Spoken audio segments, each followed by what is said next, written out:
Baik, bismillah, alhamdulillah, salatu wassalamu ala rasulillah wa ala alihi wa ashabihi ajma'in amma ba'd. Ikhwan dan akhwat sekalian, pembahasan kita sekarang adalah pembahasan yang berkaitan tentang fi'il madhi atau timbangan-timbangan fi'il madhi ketika kata gantinya berubah.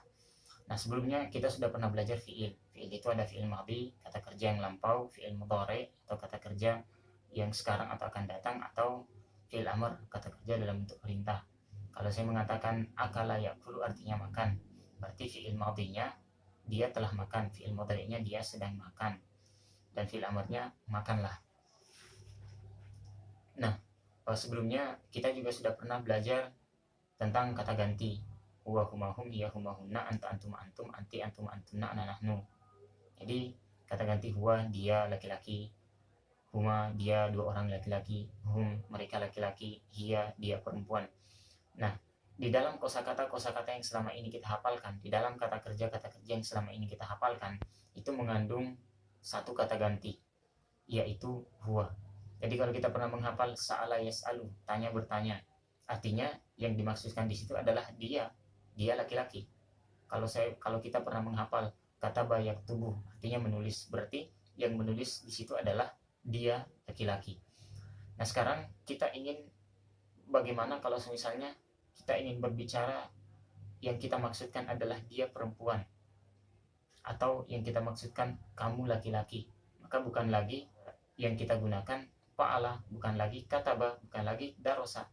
Jadi kalau misalnya menulis, dia laki-laki telah menulis, berarti huwa kataba. Nah, kalau kita ingin mengatakan kamu tapi yang dimaksudkan adalah kamu laki-laki, bukan lagi mengatakan kataba, tapi mengatakan katabta. Atau mengatakan saya telah menulis, bukan mengatakan ana kataba, tidak, tapi yang kita katakan adalah katabtu. Nah, di sini kita sudah menuliskan tasrifnya, atau kita sudah menuliskan perubahannya berdasarkan kata ganti yang kita inginkan. Nah, sekarang kita lihat, biasanya kalau kita menghafal ya kita baca secara berurutan. Jadi fa'ala, fa'ala, fa'alu, fa'alat, fa'alata, fa'alna, fa'alta, fa'altuma, fa'altum, fa'alti, fa'altuma, fa'altunna, fa'altu, fa'alna. Jadi seperti itu. Tapi kita coba baca secara perlahan-lahan. Nah, di sini kita sudah tuliskan secara berurutan. Pertama huwa, yang artinya dia. Berarti dia timbangannya fa'ala. Jadi dari sini nanti kita akan timbang akala, darosa, kataba, dan seterusnya. Nah, di sini kita ingin huma, atau dia dua orang. Dia dua orang fa'ala. Berarti kalau kita menggunakan kata ganti makan, akala, berarti kita mengatakan akala karena di sini agak panjang. Nah, sekarang hum artinya mereka. Berarti wazannya fa'alu. Jadi kalau kita menggunakan kata kerja makan atau kata kerja menulis kataba, berarti kalau kita mengatakan mereka itu telah menulis, berarti fa'alu kita mengatakan katabu atau katabu.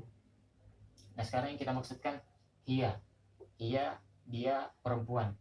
Berarti kalau kita mengatakan kata kerjanya darosa, kita ubah yang kita maksudkan adalah dia. Berarti fa'alat maka berubah menjadi darosat.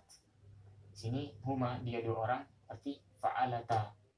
Berarti kalau dia dua orang perempuan telah menulis, berarti katabata. Nah, hunna fa'alna, katabata. Nah, dan begitulah seterusnya. Sekarang di sini fa'alna, fa'alta, fa'altuma, fa'altum, anta fa'alta, antuma fa'altum, antum fa'altum, anta fa'alta, antuma fa'altuma, antum fa'altum, anti fa'alti, antuma fa'altuma, antunna fa'altunna, ana fa'altu, nahnu fa'alna. Jadi begitu seterusnya. Kalau misalkan bahasa Arabnya bertanya sa'ala yas'alu, yang dimaksudkan di situ huwa. Berarti kalau saya menggunakan fi'il madhi sa'ala dan yang saya maksudkan adalah saya, berarti saya telah bertanya. Maka saya di sini kita lihat, saya bahasa Arabnya ana, dia ketemunya fa'altu, berarti saya mengatakan ana sa'altu atau langsung sa'altu. Kalau misalkan saya mengatakan saya telah menulis, berarti bahasa Arabnya saya, ana. Fa'al itu berarti ana katabtu. Kalau misalkan kita mengatakan dia perempuan telah belajar, bahasa Arabnya dia perempuan adalah hiya. Hiya timbangannya adalah fa'alat. Berarti bahasa Arabnya belajar adalah darosa. Berarti kita mengatakan fa'alat berarti darosat. Sama seperti kalau kita mengatakan kamu perempuan telah belajar, berarti kita katakan fa'altunna berarti darostunna. Karena kamu perempuan, bahasa Arabnya antunna, maka ketemunya fa'altunna berarti darostunna. Dan begitu seterusnya. Allahu a'lam bishawab. Nashkurukum ala husni ihtimamikum. Assalamualaikum warahmatullahi wabarakatuh.